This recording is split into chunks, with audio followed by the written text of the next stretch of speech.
Doc. I'm coming to get you. Remember, Sally, when I promised to kill you last? I lied.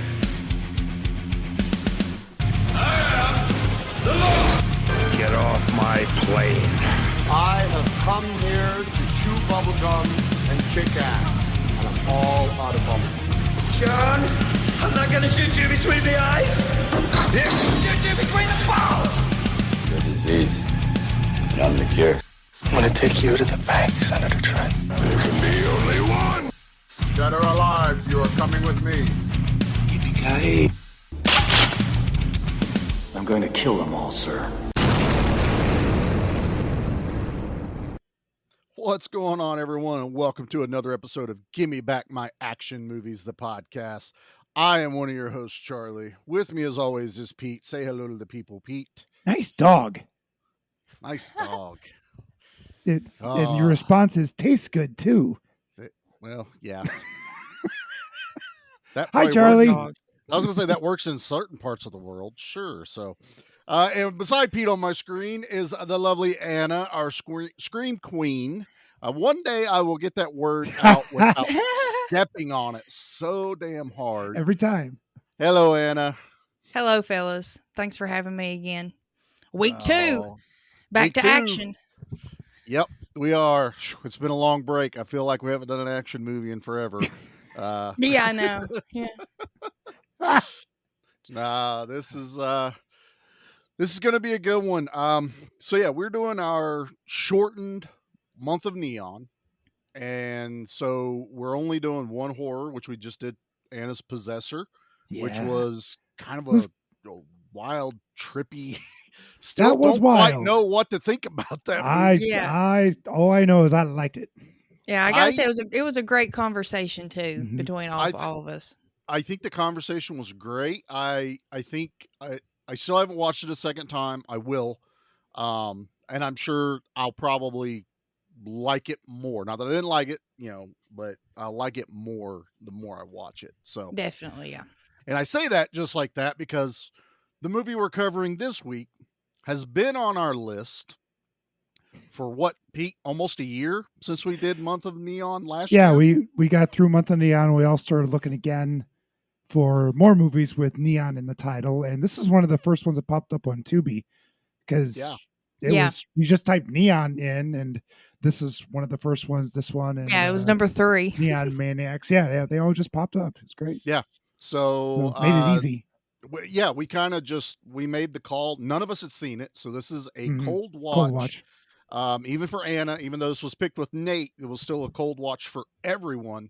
Yep. We even tossed around the idea of me watching it ahead of time, but I was like, you know what? We hit a home run with Neon Maniacs. I wanted to see if we struck lightning again. Have you seen that one, Anna? That was no, I haven't. I've heard about it though. It is right there from being a great movie, like a great movie. Yeah, and I know Charlie's obsessed right now with. I still maybe am. Making it back. I know it feels bad that I've gone a year and I haven't really worked on that at all. But do a podcast every week, so that takes up quite a bit of whose fault is that? That's yours. Yeah, it's my fault. Of course, it's your fault, Pete. I'm gonna blame you for everything. So yeah, this one has literally been on our schedule all year. It's why we decided to keep going with a shortened month of Neon because this movie was specifically earmarked for that. And the rest of the year is set up once Nate comes back. So we had to do it now. So I was like, you know what? Let's do a neon horror. Let's do a neon action. And then we'll just have fun for the rest of the month. And that's kind of what we're going on here. So yeah, we are doing 1991's Neon City. And the biggest thing that struck us all that we were like, hands down, we're going to cover it was because this stars Michael Ironsides, leading man. He's top build. Yeah, he is top build. So I was in. I love Michael Ironside. He's one of my favorite villains. I love just about anything he's in, even all the way up to where he was in Nobody, playing the wife's dad. So he was the father-in-law in that movie. Oh my gosh, he was. That's right. Yeah. And then of course in Turbo totally Kid, forgot that. From our last Neon month. I love him in that one. I just love that movie. it's a really good movie. So yeah, and I even told Hannah too, because when I got the list of what we were covering this month, and I was looking them all up, I was like, "Oh man, this one's got Michael Ironside. Hell yeah, this was like the most promising of the ones for me." Okay. Or so I thought. No, Or so you thought. we'll get there. We'll get there. Come on now. Come on. Someone's playing their hand a little early. Let's save the spiciness for later. You want that just spiciness after the bite. You want it to the heat to come up afterwards. You're just dipping your chip in. Like you just got the salsa in the basket of chips to your table, and you're just getting a first taste right now. You didn't quite get the jalapeno yet. She's exactly. She's dancing around it. But I did get something really cool. And something that I didn't know I wanted till we started finding them was trailers for this movie for VHS stores to carry it. So I have a VHS retail trailer to play us tonight. I forgot we were doing those. Yeah, this is really cool. I look all the time because these are like my favorite thing now. And I guess they are really hard to come across, especially a movie that almost no one knows about. Yeah, no kidding. I didn't know about this movie till last year. So straight up. So here is our Neon City VHS retailer trailer. Hold on. Far into the next century, the Earth's prognosis is hopeless. Folks, you got it right. Black out those windows. Its population helpless. They killed everyone. Here, a man desperate for revenge. Harry M. Stark. An outland, bounty hunting, garbage collector. He served papers on my family. I'm gonna kill him. And a woman praying for freedom. She targets the parent. Nobody's perfect. Join 7 travelers on a daring journey. Skins own the Outland. They want everything that passes through it. Your only chance is if we stick together. A journey of hope. Things can get worse than they are now. Things could be a lot worse. A journey of no return. We stay off the main road and push on for Neon City. Come on, one more time. Take me home. Come on. Vanity, Lyle Alzado, and Michael Ironside. Neon City. High-powered futuristic thriller, Neon City has all the action and thrills of Total Recall and Mad Max. The film's sensational cast includes Michael Ironside of Extreme Prejudice, Top Gun, and Total Recall, Vanity of Action Jackson and 53 Pickup, as well as Lyle Alzado of The Destroyer and Who's Harry Crumb. Special effects were created by Keith Holland, whose credits include Superman 1 and 2. Vidmark will support this release with full-page ads in Video Business and Video Insider. The film is available in a money-saving 2-pack. And that's movie trailer guy, too. Yeah, it's a movie trailer guy. Was that Peter Cullen? No, this is the other... That's the other trailer guy. I think he even did like Movie Phone or something like that. Oh, yeah. Yeah, he's like 90s movie trailer guy. Yeah, for sure. Yeah. Mm-hmm. Well, and this, I mean... I didn't really pay attention when this came out till after I got done watching it the first time. This came out in 91. Yeah, I know. This is like a straight up 90s. I was surprised to see that. I was like, man, this kind of feels 80s, like late 80s. It really does. But I love finding those VHS things because they're just trying to amp you up into buying it. We're going to run full page ads just to help support this movie out there. I never heard of it. I don't think you guys did it very good. I don't get that magazine that you apparently own a page of, you know, but you get it in a 2-pack. Yeah. And I think it cuts off because if I remember right, Pete, when we did this before, it's a lot of movies rolling into one. Yeah, ad. they roll from one to one to one, and they don't stop. And it's like, and that's not all. You'll also get Nowhere to Run with Jean-Claude Van Damme. You know, stuff like that. The retailers would get these on VHS, which is that's probably why they're so rare. Is because no one kept that shit. They either got taped over or got pitched. Chuck them or something like that. I would love to just sit there and watch these over and over and over again. Lost media right here. It's a lost media. I have no idea. You talk about this lost media thing, and it made me think we had a retail store called Hills, and I don't know if you Oh, remember sure. Hills. I remember Hills. You remember Hills? No, we didn't have Hills. We had a few little mom and pop places, but they were like people who lived local. Yeah, it's like a Kmart. So my biggest memory of those stores was the toy area and the end cap displays. They would do like action scenes of like G.I. Joes. They'd open them up, open up the vehicles. Transformers, they Star were in Wars. Transformers, Star Wars in a glass case. Kind of like what Target does with the Legos now. Yes. They're usually in that glass case.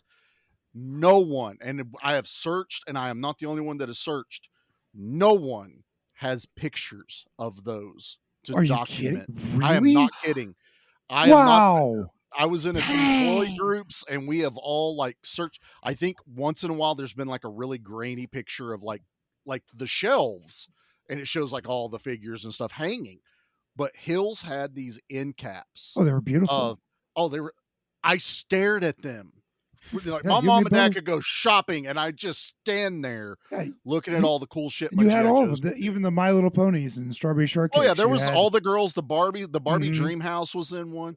It just made me think of that, of things that we remember, but they just don't exist now because no one thought to go, hey, we should take pictures of this. No, it was called, well, that one's done. Tear it apart. Here's the new line of figures. Put a new one up, and some manager's kid probably got every one of those. What a job to create those dioramas. You know, Hills probably employed somebody on a corporate level to create those end caps, and then they would probably give you instructions on how to. Yeah. Oh, that would be cool to find the files, like where it would show. That's what I'm saying. Like, here's little pictures of where Duke this over goes, here and your Optimus Prime over there, and yeah. You know, it's so sad. It's so sad these days. Like, even I grew up in the 90s, and I had KB Toys and Toys R Us, and even now they're gone. If I want to take my kid to the toy store, I've got to go to Walmart or Target, or we can shop online, you know, or stuff like that. There's not really anywhere to go that's just toys. Unless you go to like a touristy town, and they might have cool little toy shops there, or model shops, things like that. But no, just straight toys. Nope. And it's going to be a forgotten thing, you know. Even now, where they're talking about maybe bringing back Toys R Us, it's going to be on a smaller scale. I know. So what we grew up with. The footprint that Toys R Us had is just inconceivable at this point. No kidding.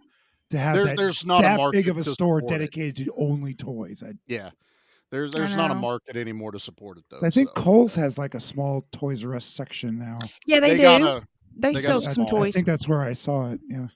Dollar General, they have some good stuff too. Oh, yeah. There you go. Yeah, they got some. But that's some reason we diverged on that. Well, honestly, I think that's the only little bit of nostalgia we can throw in this episode, because this is going to be a cold watch. I have nothing with this movie. I found it last year. I only just watched it yesterday for the first time. Oh, okay. Yeah, I've been sitting on this. I bought it from Kino Lorbo a few months ago on their big sale, and just because I wanted the physical copy. Man, I'm glad I did. It is gorgeous. It transferred over really well. It says it's a 2K scan of the original 35 millimeter. Nice. That's as good as you get, as long as the negative is, or the film is in good shape. Yeah, the film was in good shape. There was no like never got played, I would assume. Right? I don't see what you did there, Pete. Yeah, see what I did there. This is definitely. Everybody kept calling it an independent movie on the stuff I was reading and watching, and it very much is. This is very much a low budget, like independent movie for the 90s. But yeah, we have no nostalgia with this movie. And something that happened, I watched this last night. I went into this not knowing what this movie was about, even conceptually. And it really kind of caught me off guard watching it, because I've read the back of my DVD. I did not watch the trailer. I didn't want to. Good for you. I'm so proud. Yeah. I was like, you know what? I'm going in as cold as I can, but I did read on it. I didn't know this movie was a Western. Yeah. At all. Basically, yeah. Not basically. This is a post-apocalyptic Western. Sure. Dude, this is I watched it last night, and I guess this is what I can be on my history with it. I can just tell you what I experienced watching it last night. It starts out amazing. Like, it starts out like every action post-apocalyptic movie you could imagine. These people get attacked. There are amazing blood squibs from gunshots, guys flying all over the place, motorcycles, just a desolate wasteland. And Michael Ironside and that fucking smile he has that I love to death. $1 million villain smile, man. That's exactly it. And, I did know he's the good guy in this, but just when you see that smile from watching, Total Recall, where he has that smarmy kind of exactly, he doesn't smile a lot in Scanners, but when he does, it's fucking terrifying. Yeah, it's scary. It's when you run. It's like when he's smiling at you, bad things are about to happen. Your heads are about to explode. Yeah, exactly. So this movie just starts out awesome. And I'm like, yes, okay, I'm in. I'm like immediately thinking of, movies like Steel Frontier and a lot of those type of Steel Dawn, Pete. Hey, I like what I like. I like what you like. And as this movie kept going, and I was like, okay, we got to get a little bit of a story. I'm following it, and it gets into the meat of this movie, which is a journey from one area to Neon City. And I'm sitting there going, this is not what I thought. Like, there's something, I'm liking what I'm seeing, but I'm also, I guess I just had my expectations in the wrong gear, basically, to watch this movie. I was just like, there's a lot of talking, a lot of characters, a lot of talking, a lot of characters, a lot of character development, a lot of backstories, Yes. I mean, and they set it up all well enough that you weren't bored at the beginning. No, that could have taken, that could have been a real slog to get through, because there were 7 passengers. I think there's 7 passengers. Each of them get like 2 minutes of backstory, and they condense their backstories enough that, okay, I know who these people are, and I don't need any more than what you're giving me. They build on it a little bit as the story goes. You get little extra pieces of them. So I was like, okay. And then I realized about, I don't know, 3/4 of the way through going, okay, this is like a road movie. This is like, it's not about where they're going. It's the journey to the destination. Well, I got through all of this and I finished the movie and I finally started reading up on it. This movie originally conceptually was written as a remake of the old TV show Stagecoach, which was all right. Yes. Okay. See, you guys had the same light bulb moment I did last night reading this. Yeah. And I went, holy shit. The movie is everything on the truck, which is, we'll talk about it in a second. That's the movie. It is about the journey. It's really not even about Michael Ironside, even though he's the lead. It is about everyone intermixing together. And I think I've only really heard about Stagecoach, but what I read on it was, okay, I think I kind of get the concept of it. Every week it was about this one stagecoach and something would happen, obviously each week, like a robbery or a hijacking or some mystery murder happened on the stagecoach and they had to figure out what was going on. And I was like, oh shit. Okay. I got it. I see that now. I watched it again today with that mindset. I also turned on the commentary with the director. Nice. And just went, holy shit, I got it. I get it. And I tell you what, it changed my opinion like 180 degrees. Not that I was hating this movie, but I kept going, I like this, but what's going on? I don't understand. And when I got my brain out of Mad Max and into post-apocalyptic Western, I was like, it clicked. I got it. I'm sure there's still a lot. And there was one scene in this movie that nagged at me the most. It's when one of the girls, she's like the rich girl. She's not dressed in this area. She does not belong. She's been in Switzerland. So Switzerland must be having a lot better of a time through this apocalypse than the States are, or wherever, they're at now. She actually talks about that, which I was interested in. She goes, I was in Switzerland. She goes, I lived in a cave. And so a lot of people think you hear that like, oh, you've been living under a rock or something, that old adage. When she goes, no, they literally live in underground bunkers so they don't see everything. Everything's run by solar. She goes, everything's run by solar, but they never see the sun. And they eat chocolate. They're fat. They're white because they never go out. So you start getting this picture of, okay, so that's how this is global. Switzerland is just dealing with this differently. Did you not get, I don't know if you guys watched Fallout, but I got major Fallout vibes from this. Fallout, Mad Max, and Escape from New York. Those were the three vibes I got watching this. I haven't watched Fallout. I don't play the games. I know the concept of the games. I know basically what they all live in vaults, and it was all sectioned out by the government. And I did listen to your guys' coverage on that. So over on Cinema Slab. If you guys like Fallout, go listen to their breakdowns of that. It's awesome. And honestly, if you've never even seen the show, you can listen to it because, I mean, there's not much to give away.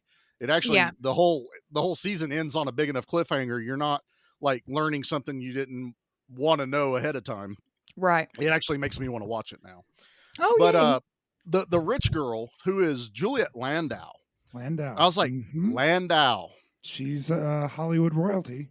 She very much Hollywood royalty. Her dad's Martin Landau. Shut up. Yes. Mr. North by Northwest himself. Martin Landau. I forget what her mom's name is. But she's also very high ranking in Hollywood. So yeah, but she gets onto the stagecoach, and I was gonna get back to what I was saying. There was something that that nagged at me. She pulls out a book, and it's an Agatha Christie book, and it's Murder on the Orient Express. And I kept going, they didn't just do that. Like, they didn't just like, oh, here's a book, go throw it out there. Like, there's a reason that book in particular.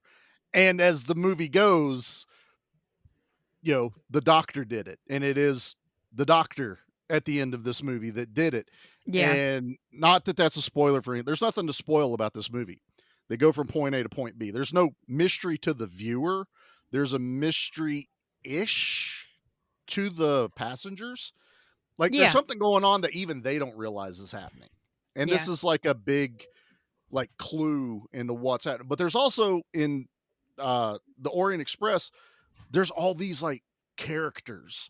And they're all like there's the salesman, which we have the salesman on here. You have the rich, I forget what the word is. The very affluent woman, the aristocrat. Aristocrat. Yeah. Thank you, Pete. That was the word I wanted to say. Fancy lady. Believe it or not, I have read that book years and years ago, but I have read Agatha Christie books. But it just kept nagging at me like that's in here for a reason. And as you watch the movie, there was all these things telling me this is about what's going on right in front of you every time. There's not like some big goal at the end of the movie like most action movies. There's not going to be 1,000 explosions. There's not some giant warlord or anything like that. The whole movie is what I was supposed to be engrossed in. And I watched it on the second go. Totally changed my mindset on this movie. Not quite to Neon Maniacs, because that one had a charm to it and just, it was almost unexplainable why we all love that movie so much. This one was, I need to see it again. And it's also set up to where if you watch it one time, it's almost like they want you to go watch it again to see all of the little strings and threads to be pulled as it goes. But I don't want to walk us through this. I know a lot of people probably haven't even seen this movie. Yeah. Ironically enough, y'all had the same thought last week with Possessor. Like one watch isn't enough. You need to watch it again to kind of find all the little breadcrumbs and Easter eggs and things that. That was kind of what I was thinking, after I got done watching, because I got done watching this last night. And and yesterday was a movie day for some reason. I took Jackie to go see Deadpool Wolverine. Oh, nice. I've been out, everybody, a 2-week layover. Remember how we record here. And then that night I guess Anthony had listened to our Top Gun episode, and he got everyone to turn off all their electronics, and we all sat down and watched Top Gun Maverick. Oh, fun. Oh, Anthony and Liam loved it. Chloe could not care. Oh, yeah. Like, not even a little. So they hadn't watched it, but he listened to our episode, and then we go, "Oh, that's great." He gets that from his dad. We don't give a shit. We're going to listen anyway. So yeah, no. So we watched that, and then it was about 9:30, and I looked at Jackie and went, "We got to watch a movie." And she's like, "Oh God, we do." So we watched, Neon City afterwards, and I knew I wasn't like tired watching it. I was just like, my brain was just trying to figure this movie out because it's so different. I had Mad Max on my brain. I had post-apocalyptic, just ready to tear everything apart. But the second I realized that, oh shit, this is a Western. And let me tell you, when I go back in the second time and I go, I'm a fucking idiot. I should have realized it. So there's these like outlanders in this movie. And they're basically, the wild people that rule the outland. They're called skins. Yeah. And when you watch it the second time and you look at how their faces are painted and the war paint they're wearing and how they act, I'm like, fuck, this is a Western. Mm-hmm. Yeah. Those they didn't skins say redskins. They didn't say redskins. Right. But I was like, clearly was implied. That was 1000% implied. Matter of fact, they some fun info for you guys that I think helps this movie. Watching watching the movie with the commentary. One of the things that stuck out to me on this movie was it was not desert dry. It was like a winter wasteland. It was cold. It was. Yeah. It's like it was like Utah or something in the low. It was the Utah. lowlands. Oh, it was. It was actually Utah. Okay. Really, really close to the salt flats. Oh damn! So you think desert, you always think hot, but if you saw Winona, if you ever saw Winona Earp, which is a lot of fun of a TV show. That's a sci-fi one, isn't it? Yeah. Okay. I know what you're talking about. It's fun. It's fun. Yeah. There's not a lot of substance to it, but it was a lot of fun. And they have a lot of winter scenes in the desert, and it kind of throws you off a little bit. Not that doesn't happen. It's just not someone who's here from the Midwest. It's like, what? Snow is desert? What? I don't understand that. So it was one of the things about this movie that I was actually enjoying. I was like, it's really cool that like this is like a nuclear winter almost. Like this is, there's snow on the ground, but maybe it's irradiated and that's why they don't melt it to drink it or something like that. Because they do talk about acid rain and there are some weather anomalies we're going to talk about. Mm-hmm. But listening to the director, he goes, so yeah, we had this movie planned. I wanted to film out on the salt flats. I thought it'd look really cool out there, especially because this is on the bus. It was very, the truck. It's very important. He goes, we had everything going. We're looking at it. It's hot. It's everything. I told everyone that was cast, it's going to be hot. Be prepared. Oh, no. Movie got delayed. Oh no. And but when they finally got funding, and when they got funding, it was like, okay, go now. Like you have the money, you better start filming tomorrow, basically. It was a real short shoot too. It was like 22 days. Yeah. 21 days. 21. Okay. So when they finally got the okay, it was January. Nah. And the average temp was 10 degrees. Oh shit. So Big it changed the costuming, it changed. It's kind of why I feel like it works really good for the skins, because they all are like wearing something over their face. Mm-hmm. So it's not as blatant. And I'm like, I think that works to the movie's benefit. And even the director goes, it added something that I never knew I wanted. And he goes, now I wouldn't change it at all. Like it was meant that this movie was to be filmed like it was in the winter time with happy accidents. It's a totally happy accident.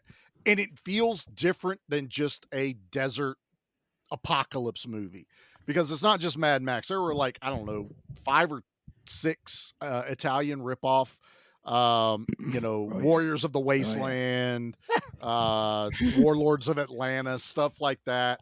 it's all very, the Italians went, Mad Max, let's make those movies. Those look awesome. It just changed the name. Put Fred Williamson in 90% of them and it'll be fine. It'll make money. But this one just felt different. And I don't know. It was just something about it as I watched going, I like this. I like that. I like this. I like that. Why am I not connecting to the movie yet? And it's because I was expecting Mad Max. Yeah, I read nothing about this in advance. I saw no trailers, as I am wont to do. But when this opening scene, I kind of rolled my eyes. I'm like, okay. I think that's when you texted me going, I hate it. Here we go. Bang, bang, shoot him up. It's in the desert. Somebody's going to be a bad guy. Somebody's going to be a good guy. It's going to be a kiss in it somewhere. But after they got to the city and Ironsides turns Vanity over to an overfull jail, I guess, or holding pen or something, like he's bounty hunter, blah, blah, blah. And then once they get on the truck to go to Neon City, the movie, I don't want to say the movie changes, but once it starts getting into the film, the story it wants to tell, it does feel like it takes a big left turn where it's no longer like all of a sudden it's kind of like a survival. You said it, Charlie. Perfect. Race to the finish. We got to get from here to there, and right away before their journey even starts, they're like, "Okay, we will refund your money if you don't want to go along with us because there's an uptick in skin attacks along the route to Neon City. Yeah. So if you don't want to go, you don't have to. We'll refund your money. We can go at another time." And they all, of course, refuse. And they all have a very compelling, very good reason to get there go. when they have to be there in this short period of time, or that like this is the last transport that they can take before they miss. Like one gal's getting married, some guy's going for the clown is going for it's a job, an audition, audition. Yeah. Landau is. I forget what she was doing. Her dad, I took it as like her dad almost kind of runs Neon City. Oh yeah, so that's right. Yeah, he's a big guy. That's right. He owns Neon City or something like that. And we see and Ironside is a bounty hunter who has captured just out of nowhere too. I don't think he was hunting her. No, that was also a happy accident that he just kind of ran across her. Mm-hmm. Saved her from this attack, this raid of the skins. That first lady that dies, that first gunshot out of shit blows her backwards back into the store. That was the moment I was like, fuck yeah, this is going to be a good movie. I was I was like, in. Yeah, no, it was not quite Django when they shoot the one lady at the end and they literally do the rope trick and yank her into a whole other room. I always felt bad for that stunt woman. I really do when I see that scene. I love that she dies as a character, but the stunt woman I feel bad for. Yeah. But it's kind of, I got that like holy shit. But he finds, and this is Vanity. And so I know Vanity from Barry Gordon's Last Dragon. Yeah. Show enough. You me both. Am I the prettiest? So it was kind of weird to see her in this because she played like a pop princess in that one. She's also in Action Jackson. She's the hot girl in that one, aside from Carl Weathers. And so seeing her in this, I was just kind of like, well, that's an odd choice. Like Vanity, she's a very pretty city looking girl. Yep. But as the movie went, I kind of dug her. Like I was like, okay, she's getting into it. And it was believable. Yeah, I didn't feel like I forgot her name from Indiana Jones, the blonde girl who gets drug around in Temple of Doom. She's the one from Temple of Doom? No. I say that's who I was thinking of. Oh my gosh, that's so funny because I haven't seen any of the Indiana Jones ones. I've watched the first one. We've talked about it on Cinema Slab. Mm-hmm. But Hannah is waiting to do Temple of Doom for her next Indiana Jones pick. And she always complains. She's like, it's my favorite one, but the blonde lady in it gets on my nerves because she complains all the time. So when you said that, I was like, shit, is that woman? I was getting at that she doesn't come across as that annoying character in Indiana Jones and the Temple of Doom. She actually gets pretty tough in this movie. Even though I know, and I guess I was listening to the director, and he goes, we got her, and she was not expecting, what she was in for this filming. Like, we didn't have trailers. So when you're waiting for your shot, you're literally sitting over on the set waiting for your shot. And she's like, where do I go? And he's like, right there. She's like, I don't have a trailer. He's like, no, Papa Squat. Cold. Yeah. There's a chair. There's a rock. There's a heater over there sitting next to it. And I was like, that was kind of cool. But I get, even Michael Ironside was talking like she really kind of like got into it, and a nice way of saying she toughened up as production went, so it works. So I did end up liking Vanity. I just felt like when the first time I started watching it, going, that is very odd casting. Like I would have expected her being one of the other girls, like either the rich girl or the girl that's going to get married. She would have done the Landau part pretty well. I think she would have, but I kind of like the girl that they got. That she has a very olive oil kind of look to her, very wafy, thin frame, does not innocent. Yeah, does not fit this world at all, and they even call her out on it, and that's how we find out about Switzerland. So I was like, they don't leave anything. They don't leave you trying to guess something, I guess is the right way to say it. Like, this is kind of well written as well, even though there's no ambiguity to the ambiguity. No. Is that a word? Yeah, sure. Ambiguity. Thank you. There it is. We left out a syllable, apparently. It's an odd word. Minus Mr. Wing, everyone's story was pretty clear as to why they were going from point A to point B. Yeah. And you were rooting for all of them except for the doctor, of course, which wasn't really a doctor. And let me say, I had to remember that guy about a third of the way through the movie, because we see this like ruffian in the first town we're in. It's like Jonestown, something like that. I forget what it's actually called. Jericho. Jericho. I knew it was. I said Jethro. It was Jethro Town. Jericho. We see this kind of like rough looking guy following people around. He kills a guy, gets his money, and he goes to a doctor, and he gets what we kind of look at as like fentanyl or something. It's like a drug they drop in their eye. Some sort. Mm-hmm. Yeah, getting his fix.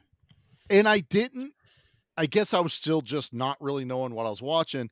I never paid attention that he was actually killing that doctor when the camera kind of cuts away. I missed it entirely. It happens off camera. Yeah, what happens, but he puts those glasses on, and I was like, well, what's the symbolism of that? And then it just kind of fades, and I didn't put it together that that's that dude in the doctor's clothes getting on the transport, because they say, hey, you're going to have a doctor on this trip, and I'm going to talk about my dude in a minute, but he's like, oh, that's awesome. I love when we have a doctor in case something happens. It's always a good kind of backup thing to have. But I was like a third of the way, but I guess it was like one of his close-ups, and I went, wait a minute, that's that. Yeah, they snuck him in.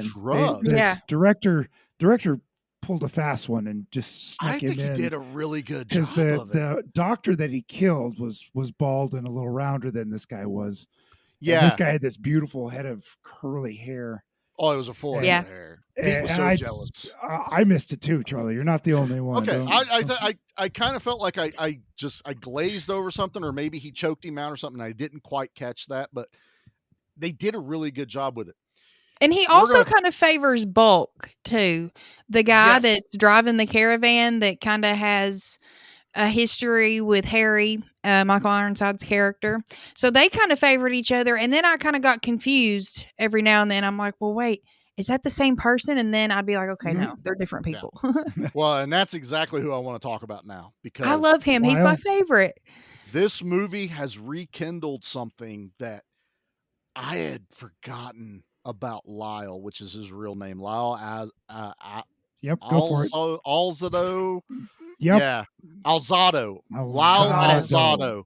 He was a football player in the 70s and 80s. He was considered one of the most brutal football players. Like when I started looking up this dude, because I was watching this movie going, I know this dude. You can ask Jackie. Yeah, he played for the Raiders. I was like, yeah, he played for the Raiders, the Broncos. When the Raiders were the bad boys of football, he was leading that charge. No shit, really? There were games where I forgot what the game was, who they were playing, but he like ripped the face mask off of another player of their team. Now it's kind of come out in some stories that some of this was made up, or not made up, that it didn't happen, planned. So they were really trying to go for that, not quite wrestling WWF style, but he was roided out. Like, yeah, he sadly, was never shy about that's that. when roids were never legal, but they were the norm. Also, I guess it'd be the word. Like, yeah, like you saw this dude and you went, that guy's on steroids, mm-hmm. And I don't think he was ever quiet about it. But I when I looked him up again, I was like, I know this dude. He's the fucking construction worker from When Ernest Goes to Camp that they all fight against at the end of the movie. No way. Yes. Oh my gosh. That's Lyle. I was like, oh my God. There's a horror movie I've been dying to cover and I've never seen it, but apparently it's him and it's called Destroyer and he holds a fucking jackhammer. I've seen that cover. Yeah. Yes, that is Lyle. He did like once I started looking up what he did, he used to do like Hanes commercials, like even Tough Guys Love Comfort. He was in Burger King commercials. I had this wave of nostalgia going, I remember this dude. Like I knew that face, and watching this movie going, oh my God, what happened to you? And then I read, like 2 years later, he died. He got sick. Yes, he got sick, and the whole time he was alive, he was blaming the steroids. He didn't know he had a brain tumor. It only came out after he passed away that they found the brain tumor. Even during this movie, the director said, we didn't know he was sick. Lyle didn't know it was a brain tumor, but he was hiding that he didn't feel good. And it was a year later, he called Lyle and he's like, hey, just wanted to check up on you. Like he had heard he wasn't doing good. And he goes, how are you doing? He goes, I'm not doing good, man. I'm not doing good. And he goes, I hate to hear that. He goes, I loved you on that movie. He goes, that movie, I had the absolute best time of my life. And thank you for that. And I was like, that warmed my heart so much listening to that. But there's your nostalgia. You didn't have, you said you didn't have any. There you go. But I was like, I got reminded of someone that I remembered from a child. And the second I saw it was the dude from When Ernest Goes to Camp. And I was like, he's that giant motherfucker, the yellow construction hat at the end where they're doing like the catapult and the launcher thing where they put the turtles into it. And Ernest comes up and he's got the turtle stuck to his nose. Yeah. I love that movie. I love that movie so much. But yeah, Lyle. And I love him in this movie. That between him and Michael Ironside, which we get that there's some history between the two of them. Lyle went to prison. Michael Ironside used to be what they call a ranger, but basically he was a cop. Yeah. And then he left due to a guy that kind of fucked him over.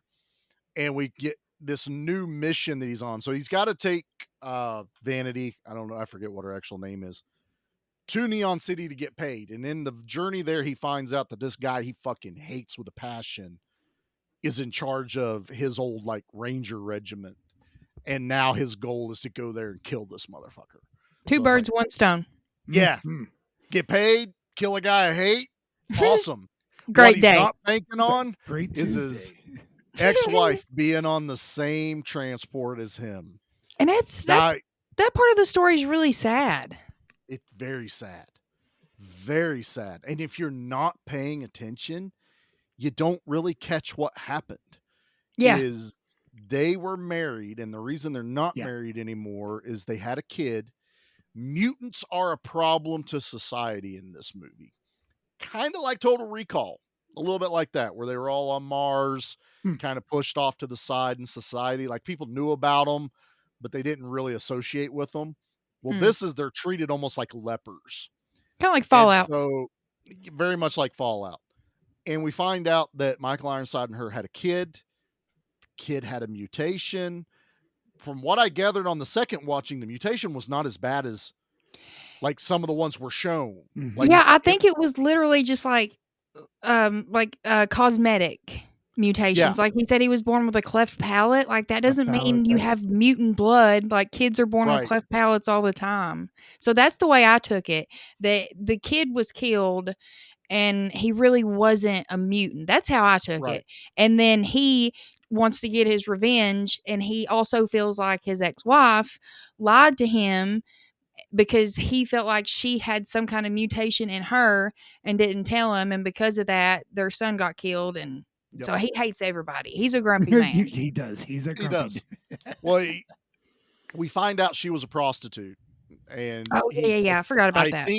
I think he was blaming that as to why the son may have had a mutation, you know, kind of like an STD kind of situation. Oh, okay. The movie takes a really dark turn when they have their like face-to-face talk, and he apologizes to her, and she goes, "They fixed me because of you." Like what they did sterilized to her. me. Yeah, I was like, holy shit. Like, I'm with her. Like, apologize. Okay, fine. If you feel better that you apologize, but they fucking sterilized her. And now she's trying to move on. And you've been a shit dick to her forever. Yeah. But I was just like, wow, they really kind of dug into that. Like, I was just like, damn. I'm not in a movie, a low budget post-apocalyptic movie, was I expecting that level of like emotion and storytelling on a backstory for Michael Ironside and this girl. That point at that point is when I started to get into it. And whenever, and I don't even think she's talking to him at this point. It's when she's talking to Vanity, I believe, or the rich girl. But she's kind of she tells her about that, but this was after the mutant family at the I'm gonna say restaurant, but it was like the rest stop where they got to eat. yeah. I think about that. That felt very Fallout too. With Well, it was because this guy comes out and half of his face looks like the one dude from Total Recall, and Michael Ironside treats him as if it's another dude. And what's her nuts, the rich girl, she's like, you treated him like he was normal. And I know, isn't that crazy? Oh, I wanted somebody to smack her. But we figure out that everyone kind of has this like ew with the mutants, but Michael Ironside's really the only one that's like, it's just a person. Like you kind of feel like he's changed his outlook since what's happened to his kid. I feel like honestly, if I wanted to break this movie down, we could probably talk for 3 hours about this movie because there's that much meat on a movie I was not expecting. I'm going to keep saying that. I was like, just something about this movie. Like I'm going to revisit this one quite a bit now. Like seriously, it wasn't a normal run and gun movie. There is a lot of fucking guns and explosions and stuff happening, but Pete, this is one of the things you've kind of gotten on to me about before. And this one kind of gives it to you as a lot of character development. Yep. Like you sure did. Care about the characters, good or bad. You have a reason for how you feel about them as the movie goes. I just wish they kind of would have been fleshed out a little more. I think that's where it kind of sunk me a little bit, was I was having to keep up with too many people. And I feel like Michael Ironside and his ex-wife's story, and even Vanity's story as well, because her and Michael Ironside end up together in a total turn of events that I was not expecting. I'm like, this feels a little rushed. That made I feel like maybe squeezed out. Yeah, I feel like if they had maybe focused in a little more, maybe made the group a little smaller, kept bulk, kept the doctor just for fun, maybe killed a few more like main characters, you know, maybe instead of the Bright getting to Ironside's ex-wife, maybe he could have killed her. That would have added a little more, you know, oomph. But yeah, because we don't get that till like the tail end. But yeah, I do want to fix something for both of you because you both kind of ewed at the love scene in this. Now, there's no nudity in this movie, No which I was nudity. actually kind of surprised because there is a pool scene. I guess is that what we're going to call it? A hot tub Yeah. yeah, in the wasteland. That was a choice. Don't worry about it's it. clean. It's clean. Michael Ironside, I guess him and the director really got on well. Like it was almost like a familial bond that even because there was Kino Lorber did a direct interview with Ironside about this movie, and Cool. he has very fond things to say about this movie. There's never a moment where he's like, "Oh, that piece of shit." He goes, "Man, I wish more people understood what we did there." And I was like, "I got you. I now that I've watched it twice, I understand where you're coming from." But he does say, he goes, "I tried to talk him out of that whole scene." He goes, "It didn't feel right."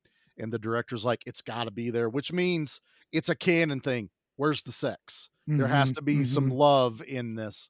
But Michael Ironside, he goes, "So I got ready to do that scene." And he goes, "I've never done a love scene in a movie." He goes, "It's not my characters." He goes, I pulled Vanity aside and I went, "I have no idea what I'm doing." He goes, "She took care of me."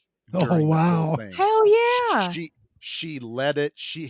This was such a weird turn because I always hear this on the other end, but it's from Michael Ironside going, "She made me feel comfortable. She made me feel okay in my own skin. It never felt awkward during the scene. And she was completely professional and gentle." He says the word gentle about the entire situation. I went, "Motherfucker, I never would have thought I was going to hear those words about a B-level movie of a random love scene coming from Michael Ironside of all people." Yeah. It was just something else that has now endeared me to this movie even more of how they're thinking about it. And Vanity, she passed away in 2016. Yeah, she sure did. She died fairly young. I think she was only in her 50s, something like that. Yeah. She had a big drug issue. It was one of the things the director talked about. She actually had to go once a week and take a drug test. Just so insurance would cover her. So there was a lot of it's why they got certain people. So whenever you go, "Why? How'd they get Vanity?" That's how. Not speaking ill of her, but I'm just saying that's she was affordable to get for a movie of this budget, which was not very high. I don't think I ever got an actual number from this, but this was a canon situation. They sold it overseas to so many distributors, and that's how they got their money. This was not like a big budget studio back in this thing. This was, "Here's your money, go make it now." Which is why they had to go in the wintertime and do it. For what they put together with the amount of money they had, I think it was effective. I got a feeling that we were in an apocalyptic wasteland. It looks right, and this other part I wanted to talk about was, so this is a stagecoach movie. The stagecoach is a truck. They filmed a lot of this in that truck. They took the bed off, built a plywood box down the side, set it up where they could take certain walls off for filming and places to put the camera. But he goes, "We built it where when you see them in there, they're in the back of a truck." So some of the camera would be hard mounted on the thing. So if the truck moved, it didn't give you like that jiggle motion. Motion camera, hand camera, whatever you want to call it. Make Pete barf. I hate it too. I can't. That's why I can barely watch the Jason Bourne movies. I can't stand that type of filming. But they actually built a truck, filmed in it, and like a lot of the outside shots of the truck going down the road, all this other stuff, Michael Ironside hanging out the side. That's Michael Ironside hanging out the side of a fucking truck going down the road and them driving beside it. I'm like, yes, that is the kind of movie making I like to hear about and watch because it feels real. It adds an extra level of, sucking me into the movie is whenever I don't feel like, well, okay, that was definitely a stunt double that went flying. All the stunt doubles are the skins And it works Yeah. perfect. All their faces are covered. I don't need to know who they are. There goes a stunt double. Who knows? Yep. One of the horse wranglers is the dude that gets jerked off the back of the horse at the beginning of the movie, and they do the whole wire gag, and he goes, I can do that. And the director's like, okay. He goes, well, I can ride a horse. Hook the wire up to me and pull me off of it. Director goes, so he did it. Jerked him off of it. Knocked that dude out cold for like an hour. And he landed where I needed to finish the shot. So part of me is going, we need to move him. He's in my shot. And then he goes, I had to tell myself, wow, you're a piece of shit for thinking that. This guy's hurt. Can't move. We don't know if he's hurt or not. But I'm worried about my shot that I got. Yeah. Not because the guy didn't know how to fall. Because the director goes, stunt guys know to fall heel, butt, shoulders, head. So you're distributing. The guy goes butt, back, head, and falls down. And he said he was out like a light. He said he was okay, but he was laying in the middle of the shot that he needed to finish for that one set. And he was mad that the guy, I can't move him. He said, So thinking, damn it, he said he could do this. He's like, you notice how close up we are on Michael Ironside and Vanity in this shot? The guy's still laying back there out. Because we can't move him. I wanted to feel bad, but I'm also laughing at, I was like, that's low budget movie making right there. Yeah. Dude got the shit knocked out of him. Yeah. You're going to get hit sometimes. But you're watching all these motorcycle, so in replace of Indians on horses, we're watching skins on motorcycles, Mad Max style. Dude, they're wrecking them things. Like they're flipping them motorcycles off of other motorcycles. There were a number of very good motorcycle stunts as they're getting, what was it? They had a laser at the end of the stupid movie. That was so cool. It was ridiculous. I love the But that laser, that dude could not miss it. Every bike got hit with every was Michael blast. Ironside, of course. It was hilarious. He's hip shooting it too. There's no sights on that damn thing. There was one shot where there was one motorcycle who I think he started to fall before the explosion happened. You usually get the boom and then the bike goes down. I'm pretty sure I saw one of them. I think he even popped a wheelie. Like he pulled back on the front tire. Way before the explosion actually happened. He was anticipating it. It didn't happen when he thought it was going to. Exactly. There's that one. And then when they get done with that raid, there's one motorcyclist left that turns around. I'm pretty sure the rim was bent because he's trying to keep the motorcycle upright and he's still trying to keep the shot going.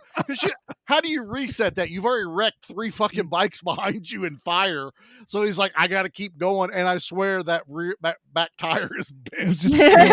He is giving it hell, keeping it upright, running away. I was like, dude, just lay it over. We would have been okay if you just, okay, he's dead too, but it was so good. But we've watched, I don't know how many of these movies now. I started looking for that shit. It's just, it makes me laugh and, just kind of, it makes me smile too when I see it. It's just like, man, I love this like gritty kind of filmmaking. It was one of the big things like Michael Ironside was saying. He goes, I was offered huge movies. I turned them down to do this. He goes, because I looked at what those movies were and he goes, I don't want to do that. He looked at this and went, I'm going to do it. He goes, I literally took this role and then called my agent and said, I'm doing this now. And the agent's like, well, you're doing what? He's like, it's what I want to do. Well, this big paycheck or this little paycheck? But feeling more fulfilled by what you're doing. As an artist, he's got fuck you money at this point. He's got like, fuck you, I can do what I want. Exactly. And he did not get paid for this role. Oh no, he got paid. I mean, but he, I can see where he was at a time in his career where he could make creative choices that wouldn't starve him. They're not going to starve him. And it's not like this would ever derail his career. I mean, it's still an action movie. It's Ironside. And what is this? The only lead he's ever had? As a quote, good guy for sure. I think this is like really, I think one of his only leading roles. I mean, he was in V. I mean, I grew up watching V. Pete, I'm sure you watched V. I watched up, V. I remember that gerbil getting eaten. That gerbil getting eaten. But, Michael Ironside was, a recurring character in that. That was a main role for him. It's where most people even knew him from. Then, of course, I grew up with Total Recall and, all these other movies that he just kind of, Starship Troopers. Yeah. I fucking love him in that, he's not in it a lot, but man, he's memorable. Yeah. Him and the Kurgan, I remember just as much as Casper Van Dien. But it's just something about him that I have just always kind of liked. And it's like, if I could rock a ponytail, like Michael Ironside rocks a ponytail in this movie, I'd try to talk Jackie into let me do it because, man, I dig the Michael Ironside ponytail in this movie. He can rock it, that's for sure. Have you guys seen the new Late Night with the Devil movie? I still haven't watched it. He is the narrator of that movie. Ooh. Yes. He's got a good voice too. He does, yeah. You don't really I hate not that I say you don't pay attention to, you don't realize how good of a voice he has. Yeah, it's very captivating, and it's kind of like done. This is no spoilers, but it's kind of like in a documentary style, and he's narrating the documentary. So it's very, as someone who loves documentaries, anyways, it's very just you're sucked in, and then you hear his voice too. He's got a good voice. Yeah, and this just kind of feels weird. I feel like I'm not doing the movie justice at all because I'm not. It would take me 3 hours to tell people what this movie's even about and to make sure I cover each character as it goes. And I'd rather if people just go watch it. So literally, if you're listening to this and you're just like, I don't know what you're talking about, Charlie, go watch the movie. I think is it still on Tubi for you guys? It's on Tubi. That's where I saw it. The transfer's pretty good. It's not. I don't how you described it. It's not as good as yours. Gino Lorbo one. No. But it's okay. It's better than the Day of the Dead that's on Tubi. Lord have mercy. You just check it out whenever you get a few minutes, just to see what it's like. It literally looks like somebody popped a VHS tape in and hit record to capture it. Oh no!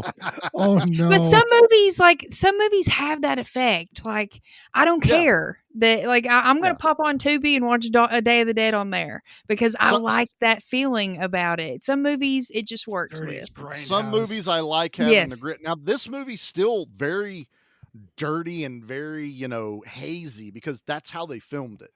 And that's something we haven't really talked about. Is like there's even like elemental things that they're dealing with. For a movie called Neon City, it is very earth tones. It's very dull. Yeah. There is neon in this movie, okay? And there's way more neon. I'm telling the audience.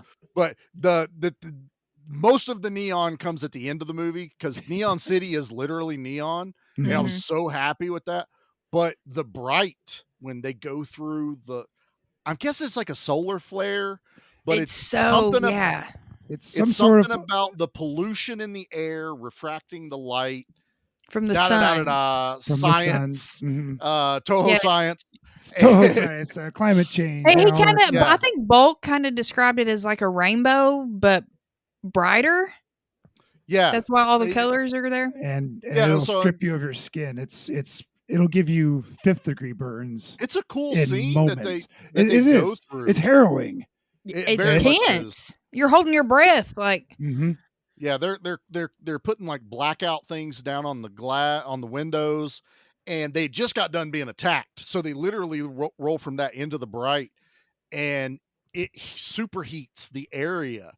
And Bulk drives this truck, and this is where more of the Mad Max influence comes from the vehicles. Bulk has this system where it's like, okay, flip this switch. It's like a cooler for the engine, flip this switch. And then it's like, okay, if this temperature reaches this area, hit this one. And there's literally tanks of water on top of the vehicle that explode and soak the vehicle to just till he can get out of this little sunspot anomaly. Yes. Anomaly and get out of it. Now I talk about that because Pete, you brought him up a little bit, but there is a character, Mr. Wing, and we're told that there's another anomaly that goes around. And what was it? It started with a Z. Xandar Xandar cloud.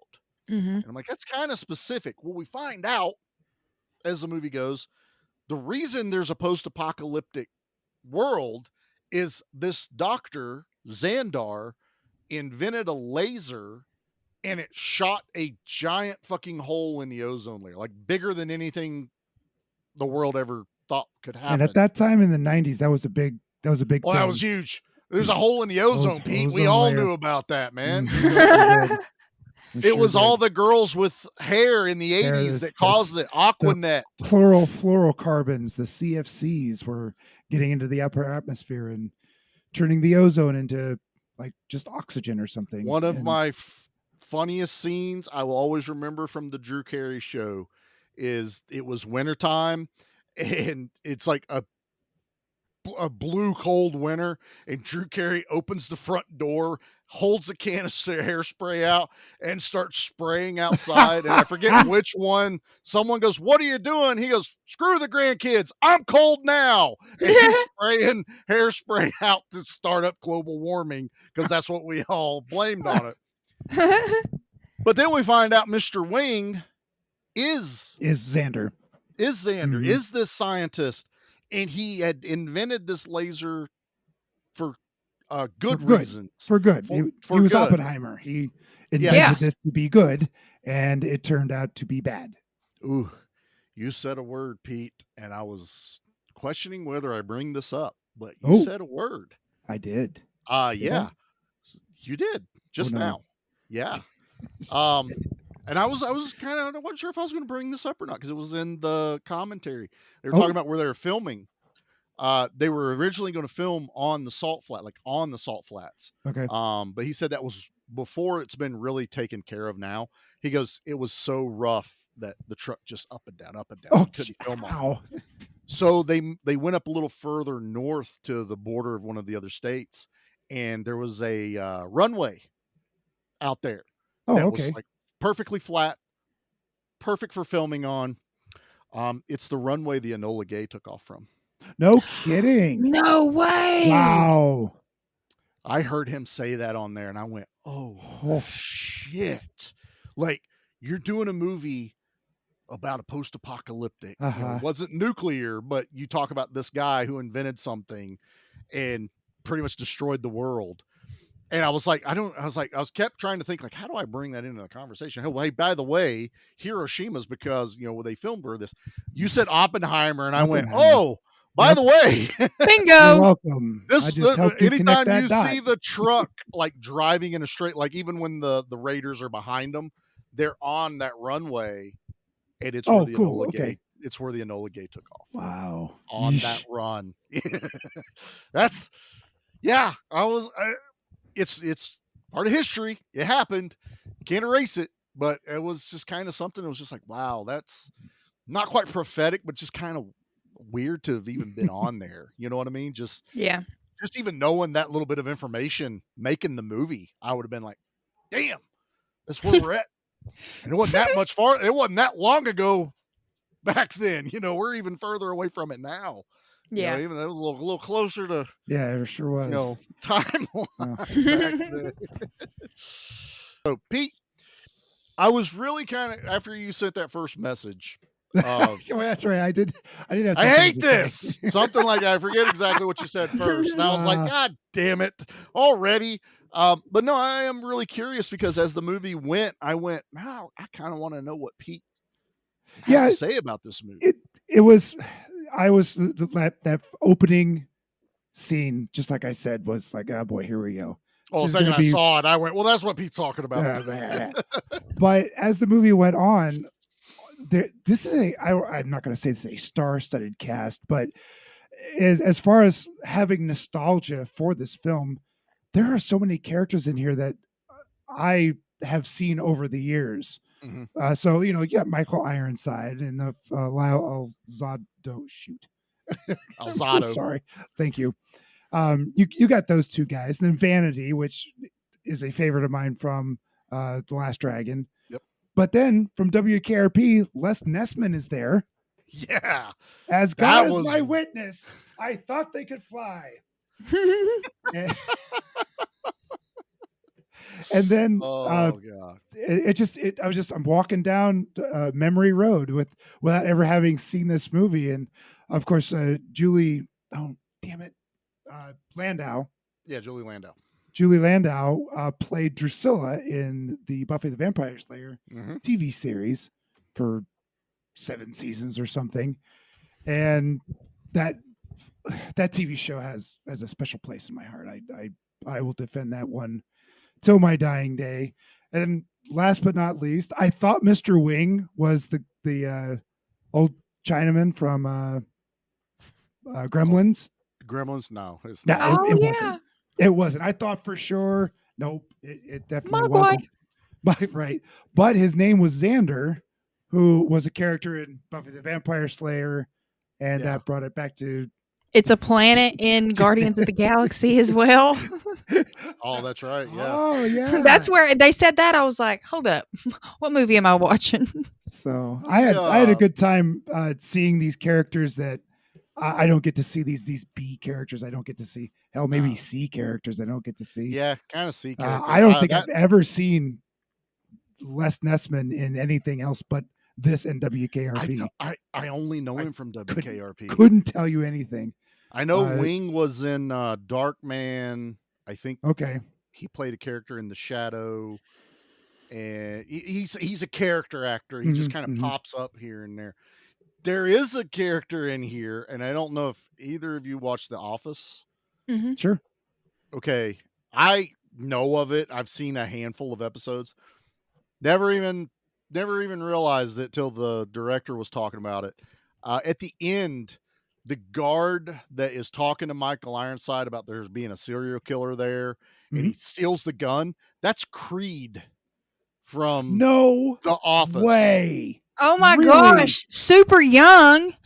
Yes, he would have been very young. Yeah, I didn't even connect those dots. The director goes, I don't even know who, because his kid told him about it later, and he's like, I don't even know who that is. I didn't even know that person was on the set. Like, it's not like someone it was like an extra. Yeah. But it's Creed. That's so funny. Is at the end of this movie, and it is kind of wild. Hey, there was one scene. So, Bulk is also really wanting to get to Neon City because he wants to see his sister again, because he said it's been Astrotown. Yeah, on the way to Neon City. And he said it's been 5 years since he's seen her. Well, through the turn of events that happened, she ends up dying.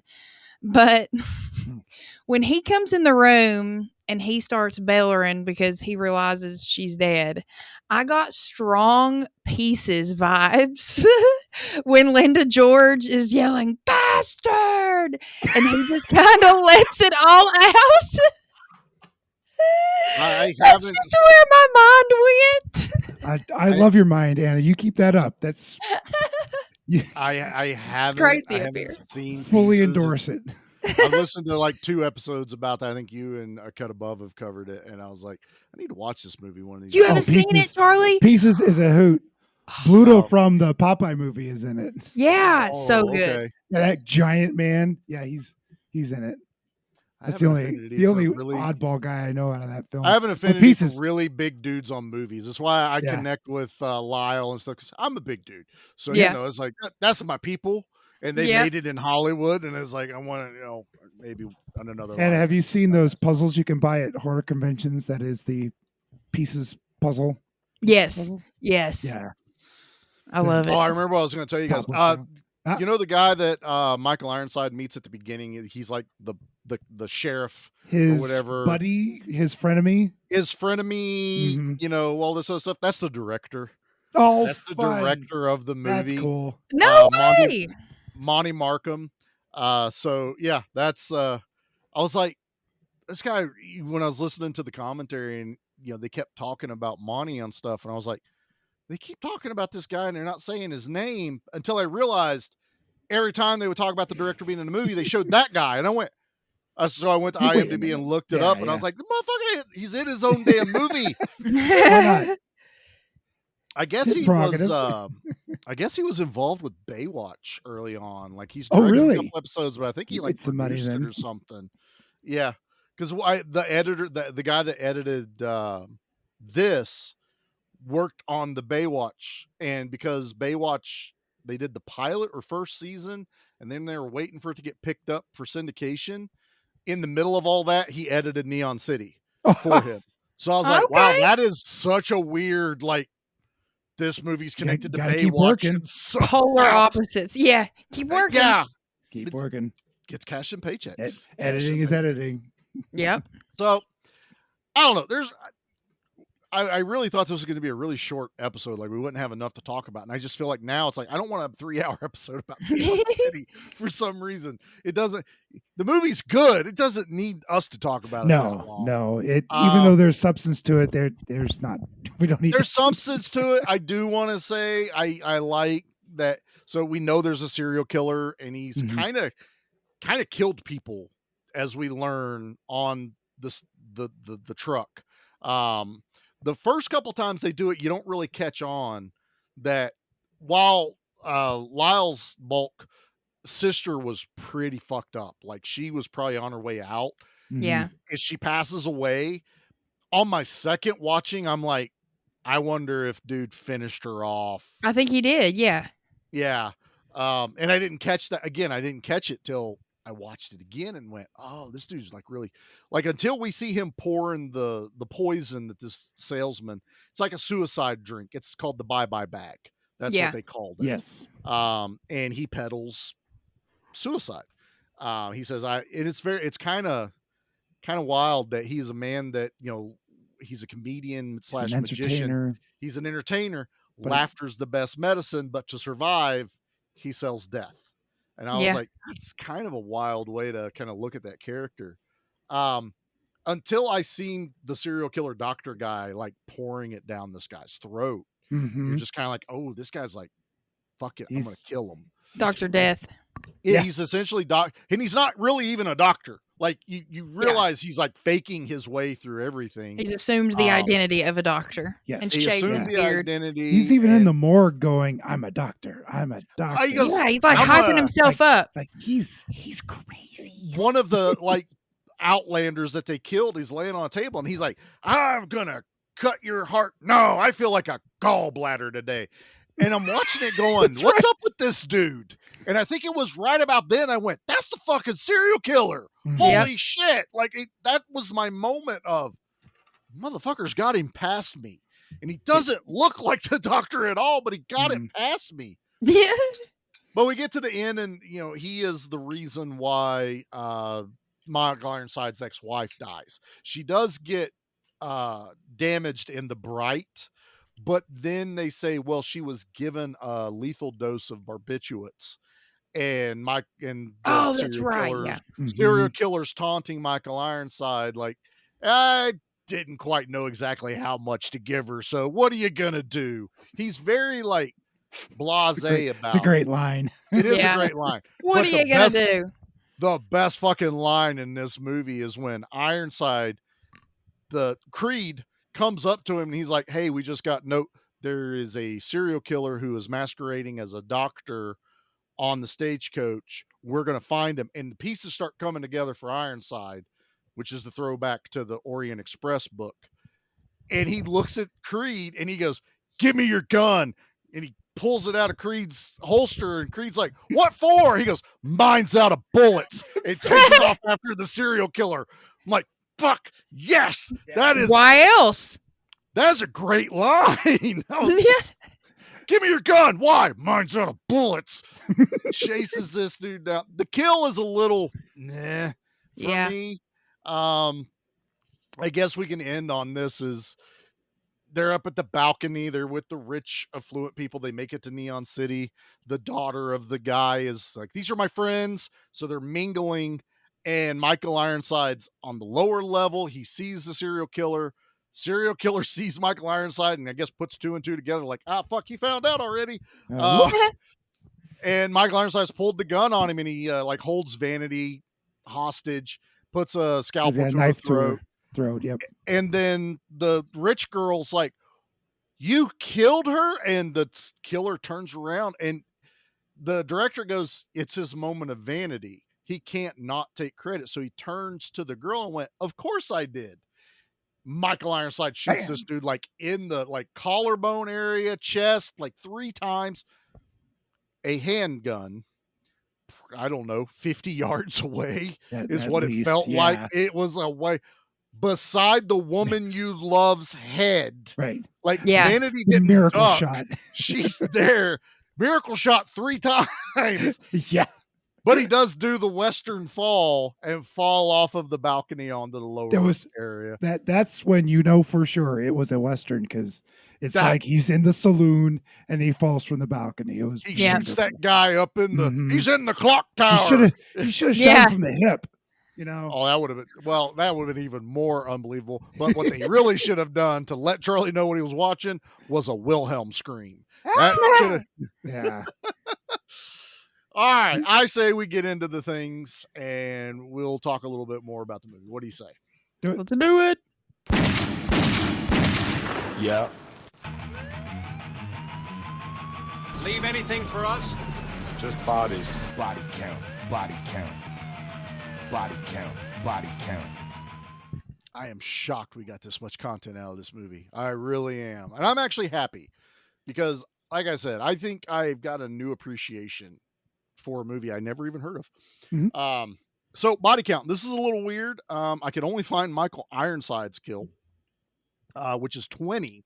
So I did That's respectable. A real quick run through of my head going, if he got 20 of them, I gotta say with the serial killer killing, I think it was like 4 people we saw on screen, maybe 5, that there's probably at least 40 kills in this movie because everyone's shooting outside of the state. Everyone gets a gun. Mm-hmm.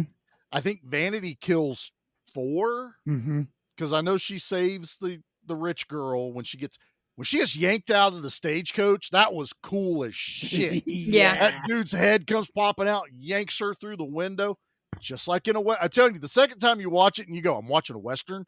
Yeah, it's all there, like in your face, and I'm like, God damn it, I'm stupid. Look, I don't watch a lot of Westerns, okay? If they were all post-apocalyptic, I'd watch a lot more Westerns. Apparently, that's the flavor I need on top of my Western. Post-apocalyptic and then Western, and I'll love it. Steel Frontier. Everyone needs to go watch that movie. It's fucking amazing. I love it. But, yeah, so I'm going to give it a rough estimate at about 40, because believe it or not, no one else has counted the kills in this movie. Damn. Just somebody did all of Michael Ironside's kills in all of his movies. You have homework then. Oh, okay. Charlie. Oh, so I got to go back and you got homework this week. Yeah. Next time I watch Nick, I am going to watch it again.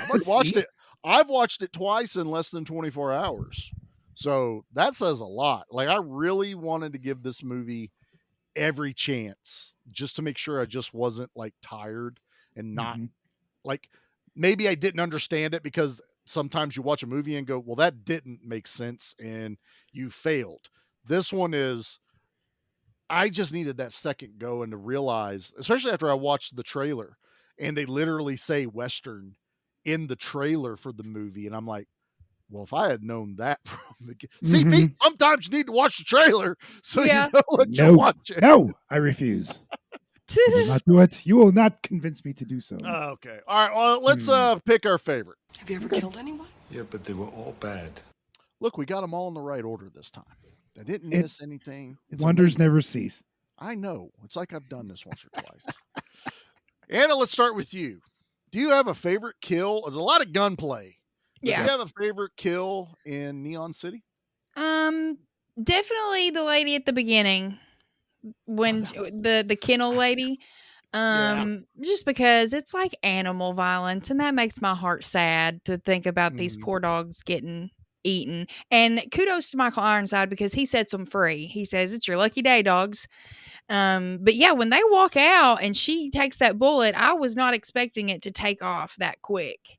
So it caught me off guard. So yeah, I got to go with that one. I'll give you a little extra bonus that goes with the Michael Ironside letting the dogs out. If you really think about it, the dogs get to eat And guess what's laying around? The lady, yeah. Well, the lady and all of the people he just shot. Mm-hmm. So the dogs are going to eat good. Karma. So no longer people eating dogs. Dogs eating people. So have a feast, pups. That's it. So, and you don't feel bad about it at all.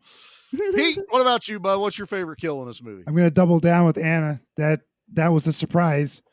That the kennel lady got 2 words out, and then boom, like whoa!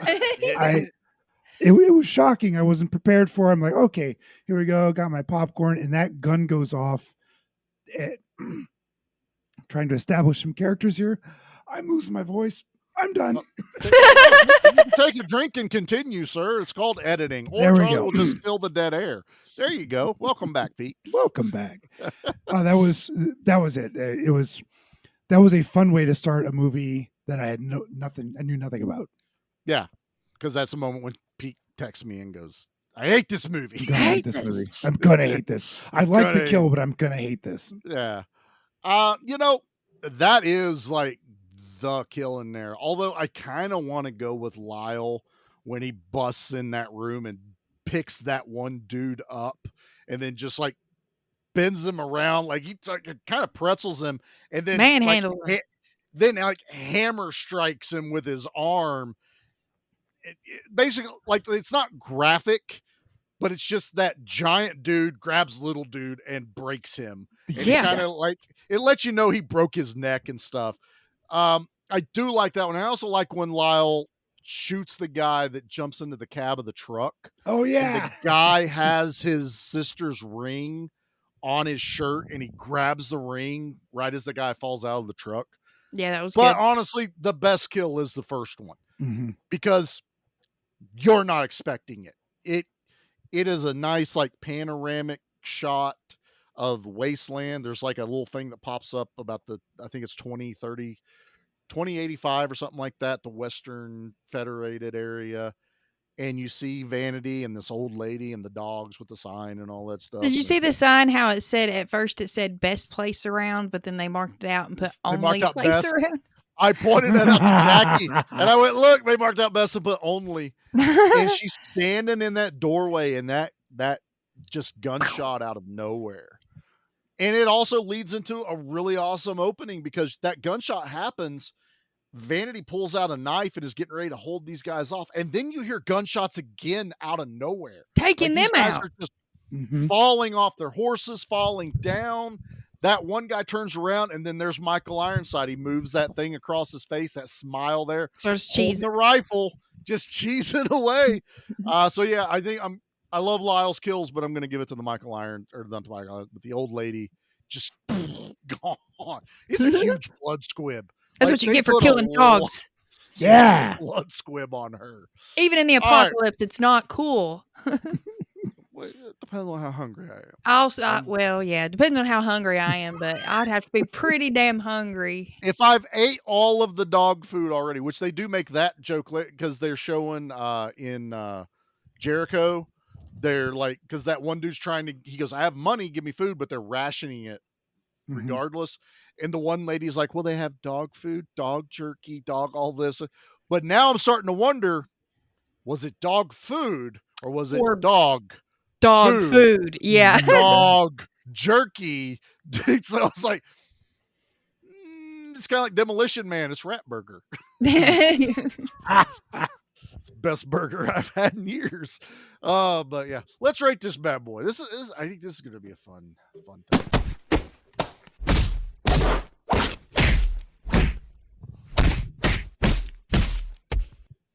I brought Pete's favorite back because I was like, what do I put for this one? I think it's just a lot of revolver guns. And I do like they did explain because one of the other people that worked on the movie is kind of moderating the director.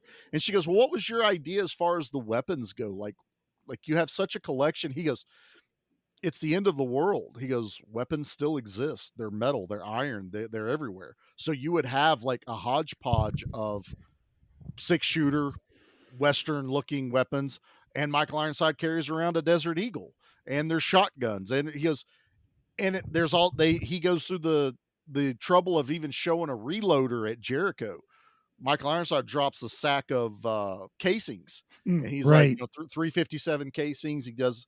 So he's like, I've established this world, and I'm showing you, like, you can't be like, well, where do they get the bullets? There's a guy that makes the bullets. There's a guy that does this. There's a guy that does that. There's always a guy. His main thing in making the movie was there's not a shot that's wasted. There's nothing in the background he doesn't want seen in the movie.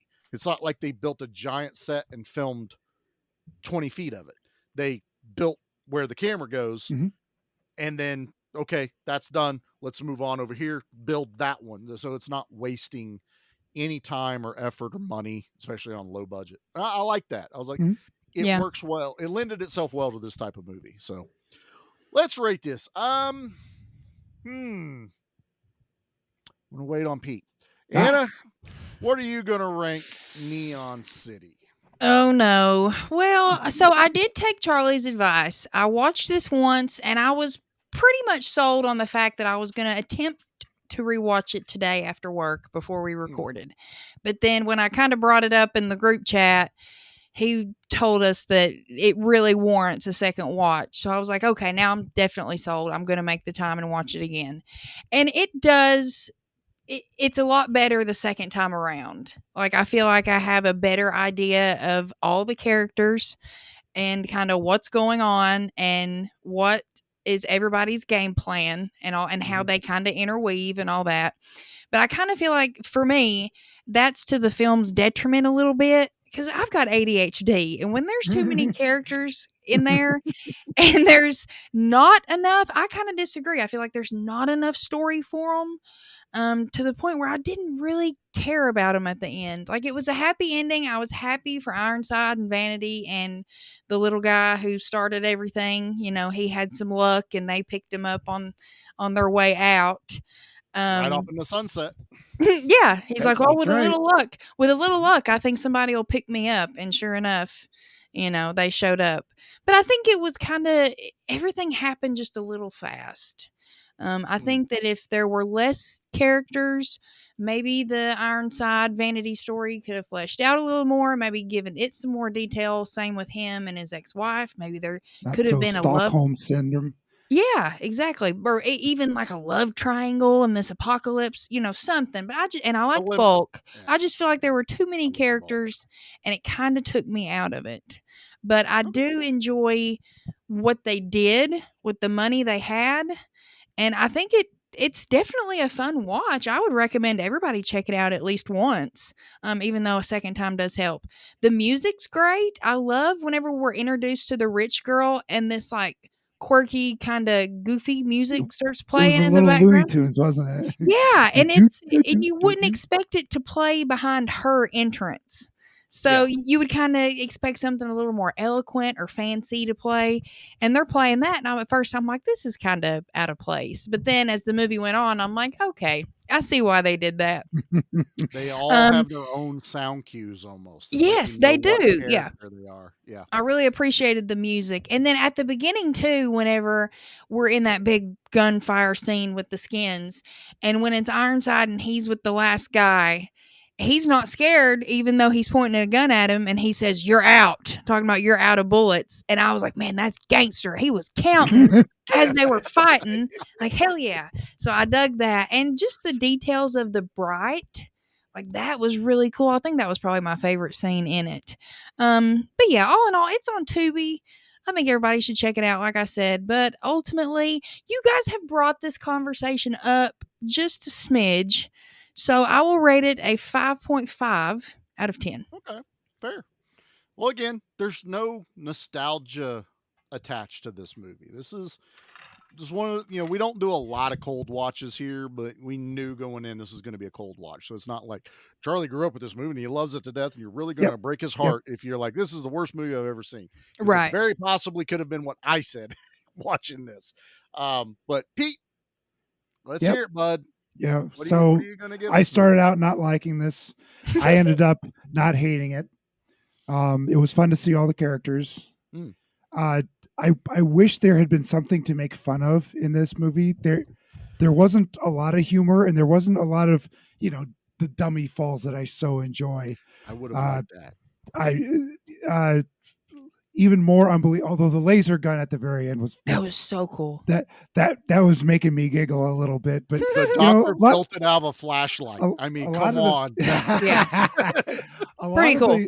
A lot of these goofy, not goofy, I should say, but a lot of these earnest action movies of the 90s, there are things to make fun of, and there wasn't really anything to make fun of.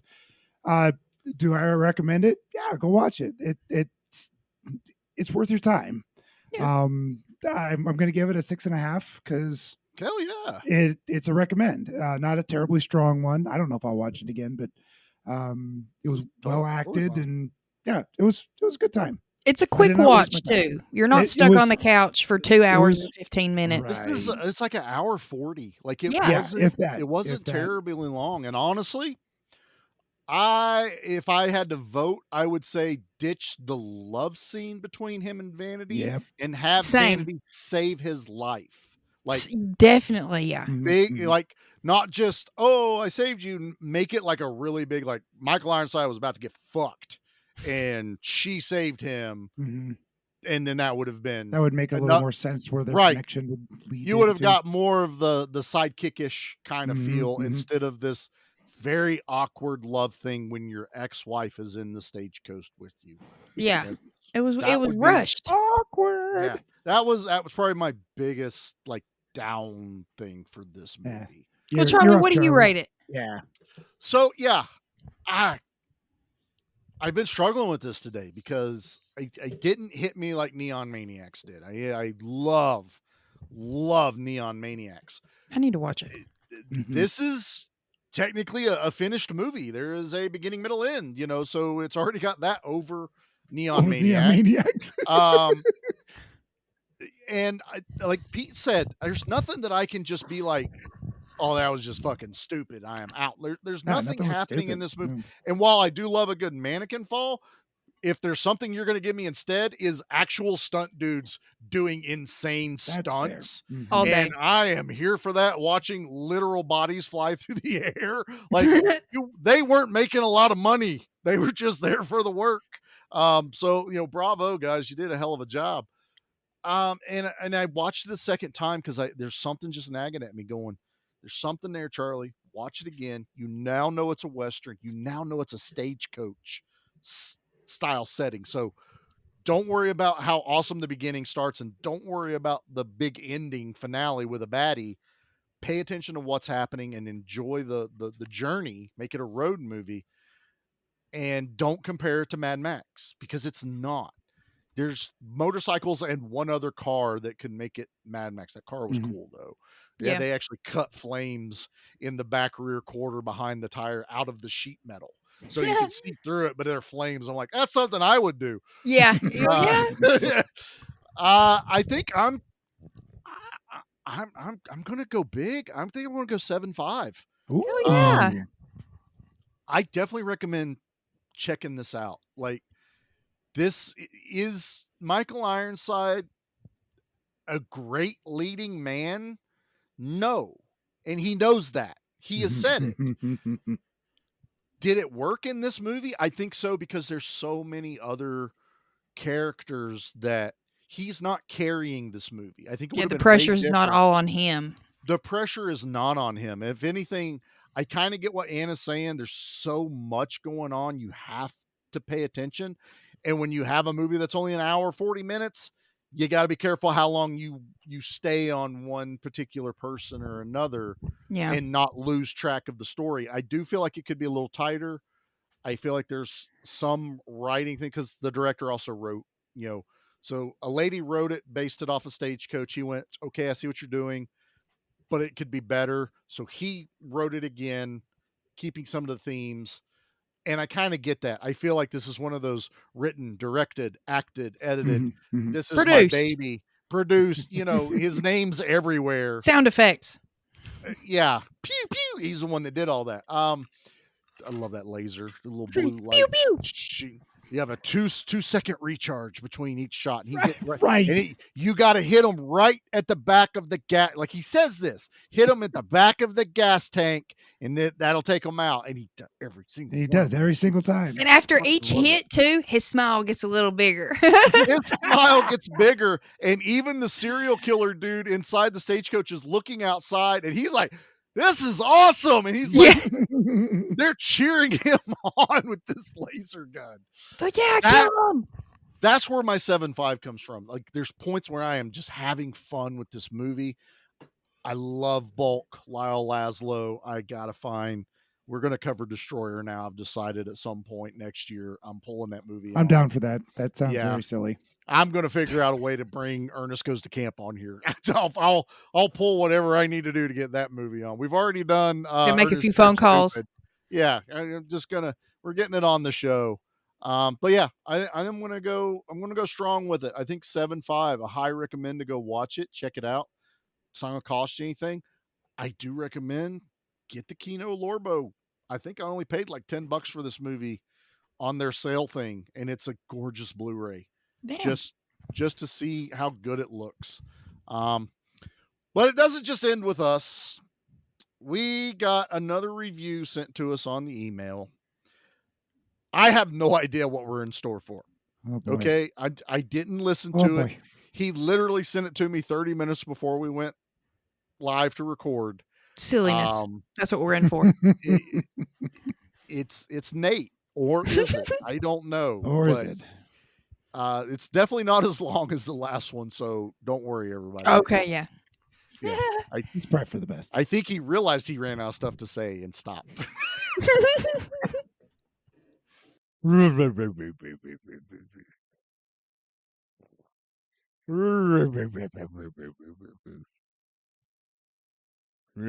Stop.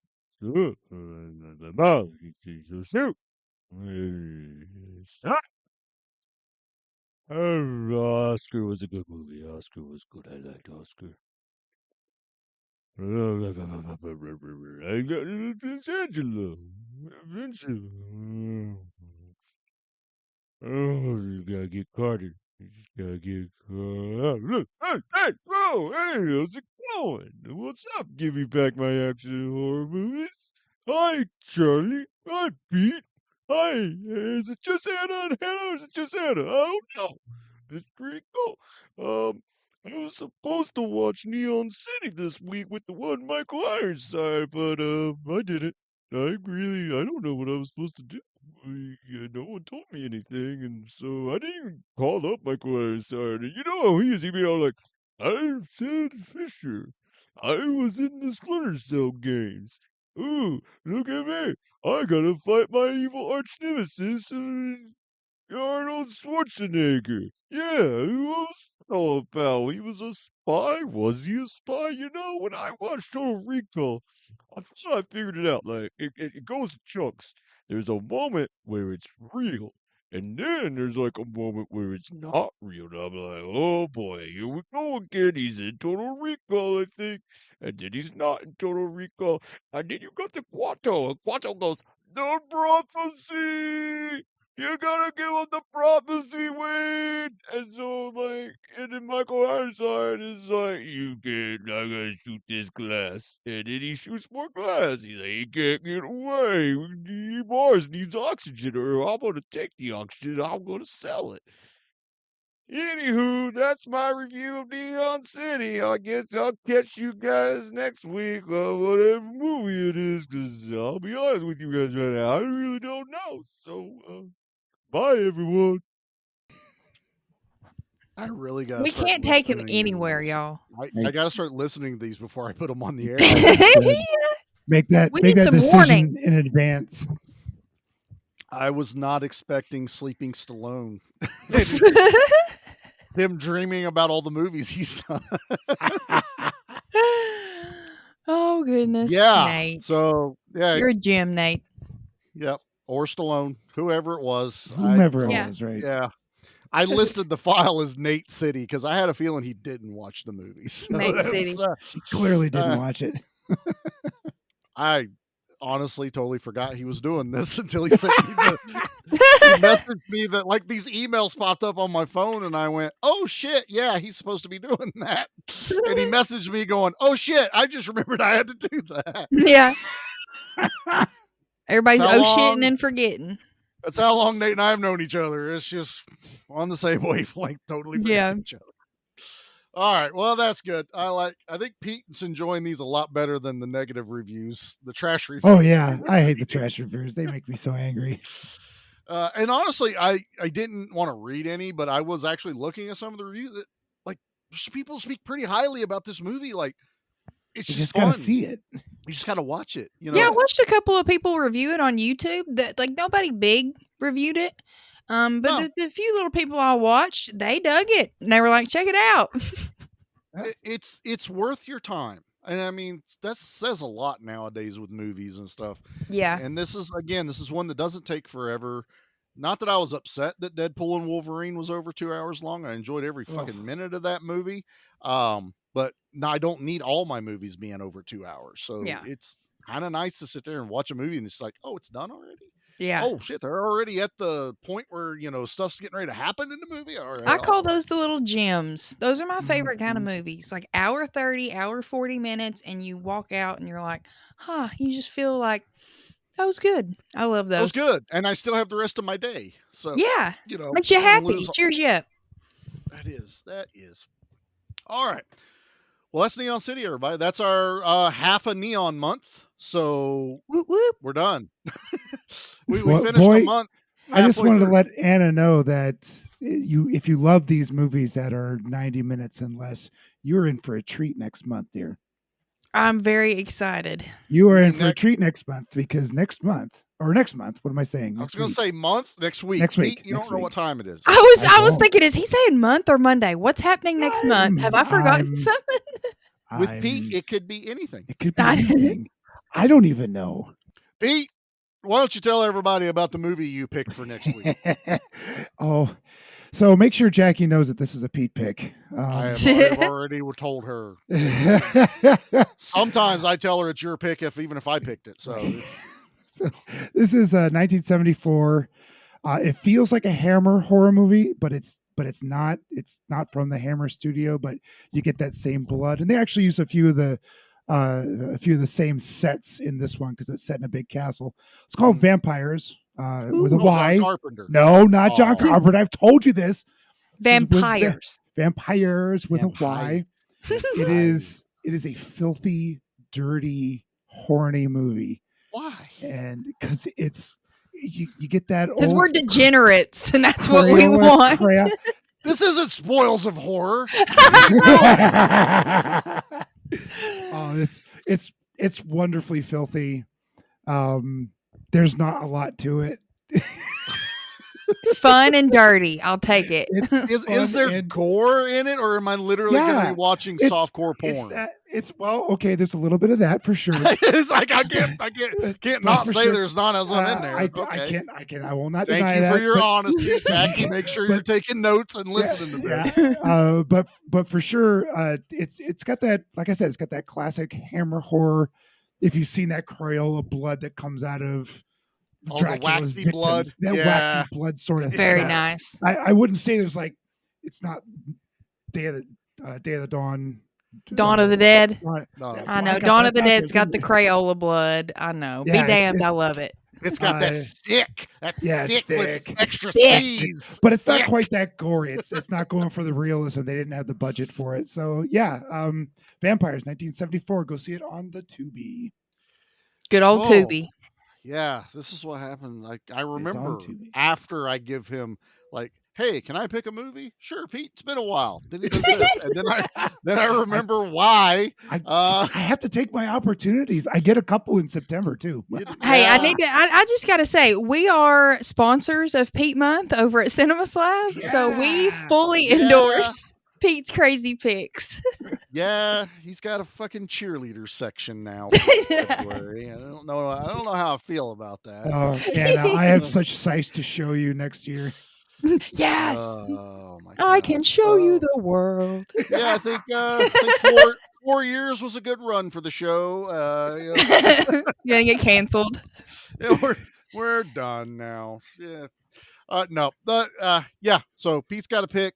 I have something in mind for the final episode of August. I don't want to turn my card over just yet because I want it to kind of be a surprise for y'all. Tease. It's yeah, it's going to be fun. Well, and I would hope Pete, so. I think you would enjoy it.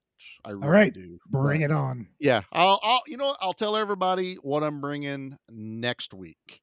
And Well, I would hope so. Well, sometimes I don't want to. Sometimes I'm like, Okay. you can wait till the episode drops.